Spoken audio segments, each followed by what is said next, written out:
वो अपने दर्शकों को पहले बता देते हैं, आप बने रहिए हमारे साथ।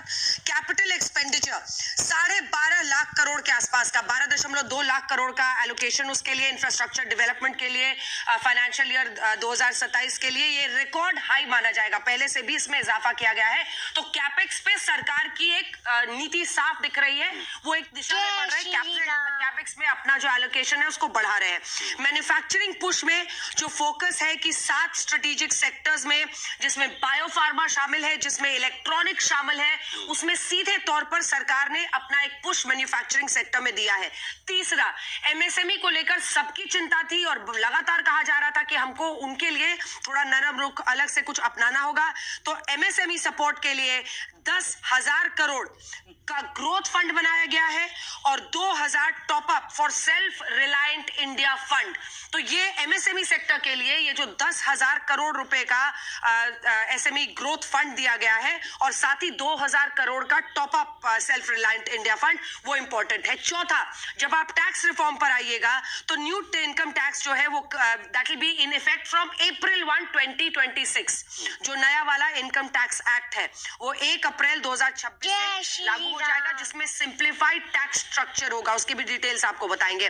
रेयर अर्थ कॉरिडोर्स, इसकी चर्चा हमेशा हो रही है क्योंकि चीन अगर पूरी दुनिया में अमेरिका को आज भी सीधा चुनौती दे रहा है तो इन्हीं रेयर अर्थ मेटल्स के नजरिए से दे रहा है। और ये भारत के लिए एक बहुत चिंता की बात थी कि इस दिशा में हम क्या कर रहे हैं। तो रेयर अर्थ कॉरिडोर्स में डेडिकेटेड कॉरिडोर की बात की है, जिसमें मिनरल रिच जो राज्य है, जिसमें ओडिशा है, केरला है, तमिलनाडु है, इनके साथ एक कॉरिडोर बनाया जाएगा और इसको कैसे तेजी से आगे बढ़ाया जाए उस पर जोर होगा। छठा, टेक्सटाइल सेक्टर। देखिए, जो हमने यूरोपियन यूनियन के साथ एफटीए भी किया है, उसमें टेक्सटाइल क्षेत्र में सबसे ज्यादा फायदे की बात है। जो अभी तक बांग्लादेश, वियतनाम ऐसे देश जीरो ड्यूटी की वजह से बहुत आगे बढ़ रहे थे एक्सपोर्ट में, वहां पर हम एक बड़े उभरते खिलाड़ी के तौर पर उभरेंगे और वो हमारे लिए बहुत बड़ा एक सेक्टर होगा, जिसमें mega textile park, national fibre scheme, self sufficiency बढ़ाने के लिए इनका ऐलान किया गया है। अब इंफ्रास्ट्रक्चर पर आइए, 4 ही पॉइंट्स बचे हैं। Development of east coast development corridor and Buddhist circuit. तो मंदिरों को लेकर, और अगर आप देखिए बिहार के गया से लेकर पूर्वोत्तर के जो हमारे राज्य है, वहां पर आप देखिएगा जापान, चाइना, इन तमाम देशों से भारी तादाद में जो बुद्धिस्ट सैलानी है वो भी आते हैं। तो इस कॉरिडोर को आप कैसे मजबूत बना सकते हैं, कैसे आप अपने रिलीजियस टूरिज्म पर आप ध्यान दे सकते हैं, वो भी कहीं ना कहीं एक बार फिर से इसमें आया है। फिस्कल डेफिसिट को कंट्रोल करना, राजकीय जो वित्तीय घाटा है, राजकोषीय वित्तीय घाटा, उसमें fiscal deficit estimated at 4.3% of GDP. तो ये एक बहुत बड़ी बात है जो उन्होंने 2027 के लिए अपना लक्ष्य रखा है और कहा है कि जो पिछली बार 4.4 था ये 25-26 के लिए, और अब उसको वो आगे के लिए कह रहे हैं कि उसको हम और भी 4.3% कर लेंगे। वित्तीय घाटे का कंट्रोल।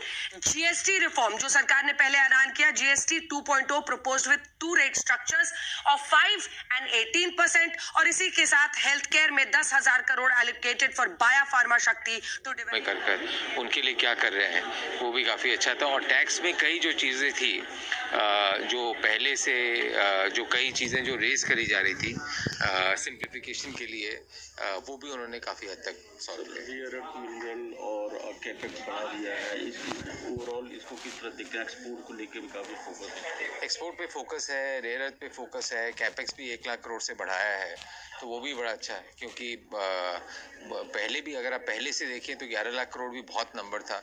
अगर आप 4 साल पहले से देखें तो ऑलमोस्ट डबल कर दिया, तो इस बार और 10-12% से बढ़ाया है। Thank you. So how do you look at the